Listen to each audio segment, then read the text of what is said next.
Hello everyone, welcome to Knock the Idea. This month I am starting the Doodle Art Series. So first understand what is Doodle Art. Doodle Art is a fun way of drawing using simple lines, shapes and patterns. We can use zigzag lines, curved lines, dots, spirals, different shapes to create a doodle. Now let's understand the difference between normal drawing and doodle drawing. First, normal drawing is planned and detailed. It is made with clear idea, whereas doodle drawing is unplanned and free.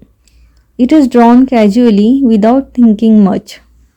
Second, focus of normal drawing is on drawing perfect image, whereas focus of doodle art is on fun. Third, normal drawing takes more time, whereas doodle drawing is quick and simple.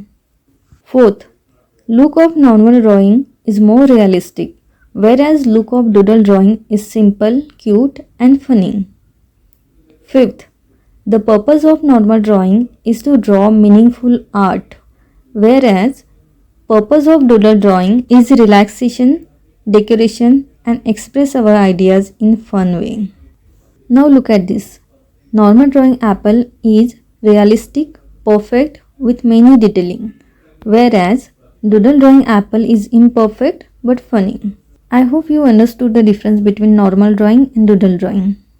Now let's understand why doodle art is important for the kids. Doodle art increases imagination and creativity of the kids. Kids use basic shapes of drawing so they grasp new concept of drawing easily. They think about how to draw any object easily, so it develops their brain too.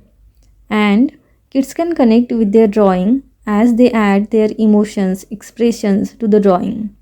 So you must encourage your kids for learning doodle drawing.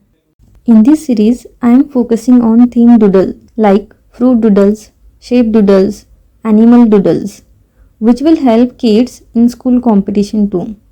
So stay connected with Knock the Idea for more doodle fun. Have a good day. Bye bye.